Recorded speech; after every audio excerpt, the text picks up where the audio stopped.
up, everyone? It's 7 a.m. at Thunderhill. We're on the west side today, and this is my first time driving it.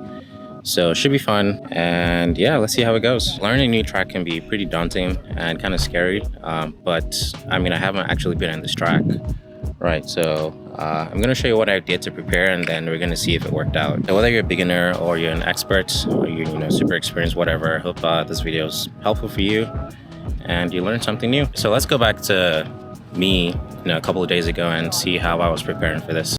So the goal of learning a new track is being familiar with the layout. This is what Thunderhill West looks like. And as you can see, I'm about to take turn 1 in this GT4 in Assetto Corsa.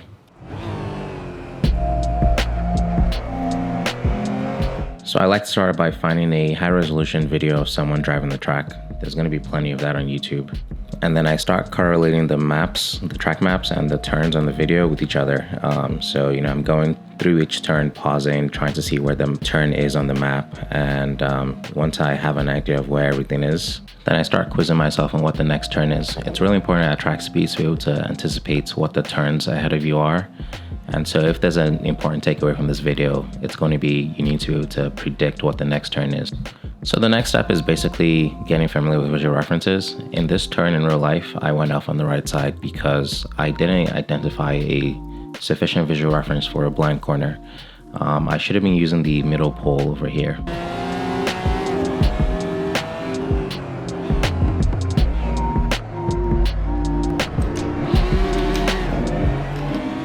So while I highly encourage it, using a sim is not necessary, but the thing it provides you with is just the ability to feel what you think is going to happen on track and to correlate it with it. And I would say in this case, it worked really, really well for me because there's parts of the track that are bumpy, there's parts of the curbs that you don't want to be on.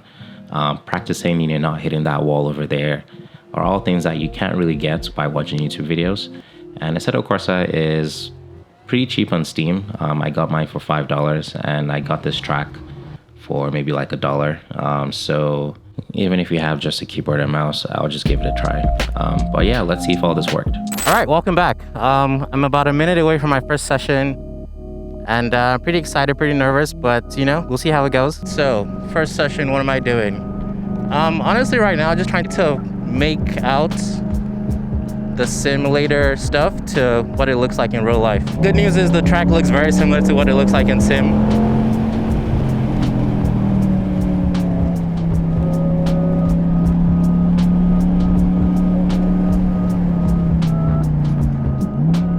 I think as I get up to speed, it's gonna start looking a bit hairy. My goal here is a sub 130, maybe a sub 128. Okay, I don't know if everyone else is warming up, but I have more pace in me than everyone else at this time. But once again, maybe they're just warming up. It feels like we're doing parade laps right now. I normally trust S2000s, but not today. Okay, well, never gonna be behind this stupid S2000 again. I forgot this is going on YouTube. Never gonna be behind this very nice S2000 again. So I just finished the first session and it went okay. It's 120 people here today and my run group has 26 people. And it's a 2-mile course, right? So I'm basically catching people every lap. The sim is pretty accurate, even down to where the bumps are, down to the elevation and all that kind of stuff. It's pretty accurate. So practice in sim, come in real life and, do a few slow laps, map out the track, and then start testing yourself. I think I want to get past. When you get past, you follow a faster person, chase them for a bit, you learn, you get faster. So for my second session, I went out really early in front of everyone, as you can see. I tried to use this gap to practice just going around the track faster since it's clear in front of me and I know traffic is not going to impede me.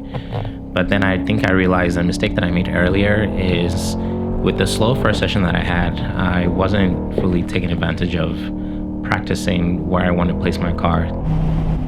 Ooh. Traction control kick. Oh fuck! Same problem. Alright. I don't think I see any damage, so I'll keep going.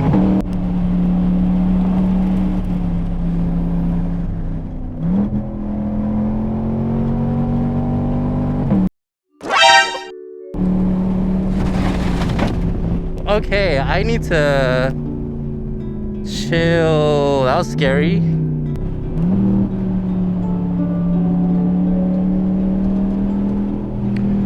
Oh, fuck. Alright, need to take that pretty slow. I think I went off, but just checking to see if I got a back flag, but nope. Alright, well, that was annoying. But, you know, I guess I need to do better. So we did some damage, and let's see if we can spot the difference between the left side and the right side. So it turns out the right side brake duct is missing since I went off. This is kind of sad since I printed a whole bucket full of prototypes to get this one right.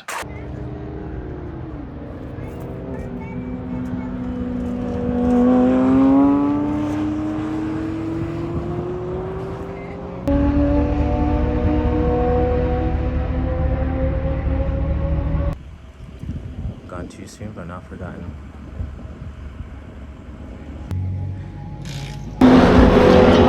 This turn is actually earlier than you think if you're carrying the speed, okay?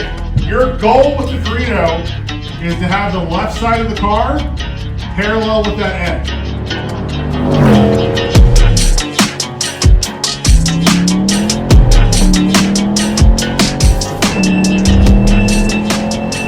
Let's do it!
Fuck.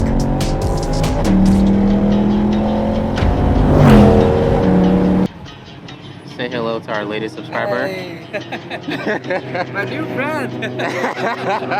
He has a beautiful M2 on the corner over there. The channel name is Track Day Diaries. Learning a new track is a lot of fun, but you can see it still takes a bit of practice. You can't just like go balls to the wall like as soon as you get on there. You still have to build yourself up and, you know, build your confidence as you're getting faster and faster. But yeah, I hope this video was helpful, and you know, you saw the process of basically learning a new track. You try new things, you try new lines, you practice, and sometimes you mess up. That's fine.